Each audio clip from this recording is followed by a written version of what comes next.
Well, there is a trial unfolding in Pennsylvania so shocking and horrifying it ought to be front-page news and the subject of network news reports every night. And today we are looking why it is neither. And a little reassurance before we start going down this line, we are going to spare you the awful details, but we are going to talk about the case and the lack of coverage of it. Joining me now, Kirsten Powers is a Daily Beast columnist and a Fox News contributor, and Mollie Hemingway, who's a reporter for the Get Religion blog on Pathos.com. Thank you both so much for being here, and I hope that the viewers and you will forgive me. I don't know how I'd feel about covering this if I weren't pregnant, but I am 6 months pregnant, and I really don't want to discuss the details of these abortions. And no one really does. No one really wants to get into the details of what this so-called doctor is accused of doing at this clinic for the better part of almost 2 decades. But the problem is, Kirsten, we in media don't get to decide what the news is. I didn't want to discuss 20 dead 6-year-olds in Newtown, Connecticut either, but that was the news. And we had no choice but to cover it. And you wrote a column this piece, and Mollie picked up on it as well, talking about the total near absence of even a mention of this trial, not just by major publications, but by the health reporters devoted to working for said publications. Let me give you the first crack at it. Yeah, well, I mean, Mollie's really added to this and asking these healthcare reporters why they haven't covered it. And I think that whatever your position on abortion is, even if you're pro-abortion rights, this is a story of interest to everybody, because if you read the grand jury testimony, they had not been, this clinic had not been inspected in 17 years. He was in violation of regulations, and to me, isn't that a healthcare story, that you have a clinic that's violating the law and that the health department isn't investigating it? That seems like something that should be of interest to healthcare reporters. And I think that there is just absolutely no excuse to not cover this. We know the media loves trials. We know the media loves, if it bleeds, it leads. We know the media even will cover things like Dave Weigel pointed out, he said 2 words, poop cruise. The CNN was covering nonstop coverage because toilets were backed up on a Carnival cruise. So if you look at the things that they choose to cover and that they ignored something that's so overwhelmingly newsworthy, there needs to be questions asked about what's going on. I mean, the long and the short of it is, this so-called doctor, Kermit Gosnell, is accused of 8 murders, at least 8 homicides, 7 of babies, 1 of a 41-year-old, quote, mother. And it's been going on for years. And what we're going to spare you is the way in which he killed these babies, according to the prosecution. But let's suffice it to say, late-term abortions were no problem for Dr. Gosnell, according to the evidence that's been introduced at trial. I mean, wailing babies, and let's just leave it at that. But these are not, 6-week-old fetuses. These are babies that are kicking in their mother's wombs. Mollie, you actually did some investigation on this, having read Kirsten's piece, and started calling reporters who cover the health beat for various publications and saying, why? Where is your coverage of it? And tell us what you found. Yeah, I've been writing about media problems with covering abortion for years. And after I read Kirsten's column, I was inspired to make the question more personal. It's really easy to do a bad job covering abortion policy when everybody agrees to do it implicitly or explicitly.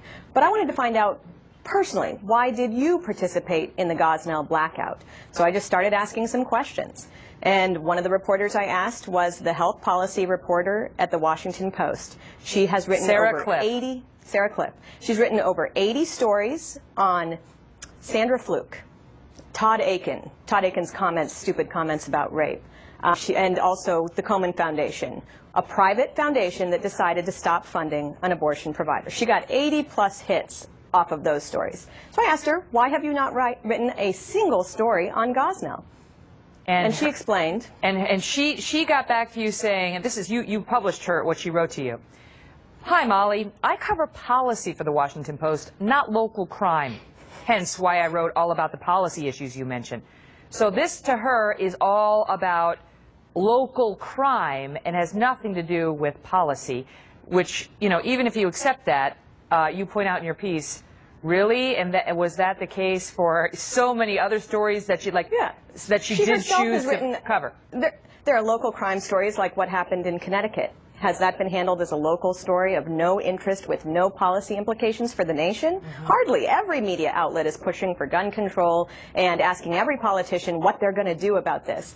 Part of the way it becomes a national issue is by asking national figures and asking people to respond to what's going on. And here we have a case where the President of the United States could be asked about this, since he fought against protections for these children that were born alive when he was in the Illinois Senate.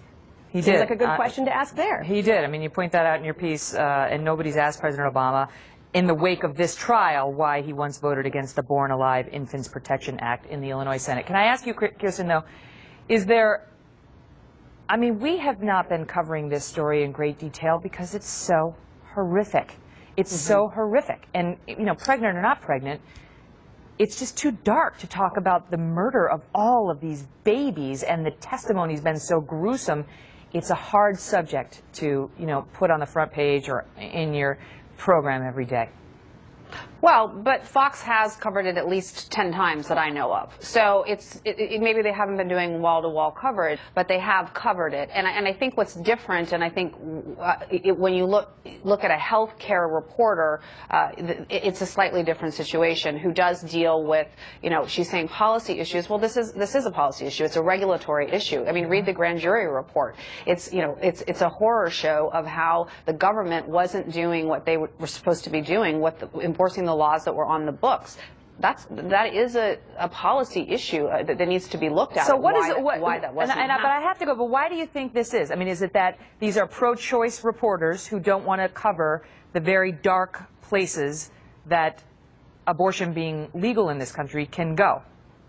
Well, look, I try very hard to avoid ascribing motive to people, which is why I really like what Mollie did, which is just ask them and let them answer. You know, Dave Weigel at Slate wrote a great piece people should check out, and he said, basically speaking on behalf of the media, we're all liberal, we're all pro-choice. This, you know, makes people uncomfortable. You know, and that's kind of where they're coming from. I'm not going to ascribe that to people. They need to tell us why they're not doing it, because I don't think being liberal means you don't care about this. I'm liberal, and I don't think that, you know, I vote for Democrats. I'm not trying to overturn Roe v. Wade, but that doesn't make this not a news story, and that doesn't make late-term abortion okay. That's the thing, is that there's a responsibility as a member of the media. You know, we have a responsibility to cover even the hard stories, and the viewers, you know, I mean, to some extent, they have a responsibility to consume this at some level, because we're talking about the most innocent among us, And this is not, do you favor abortion? Yes. Do you not believe in abortion? This is, you know, late-term abortion with infants born alive who, according to the state, are being murdered by a doctor, and he's been doing it with impunity for years. Listen, thank you both so much for calling attention to it. Thank you. Thank you. Coming up.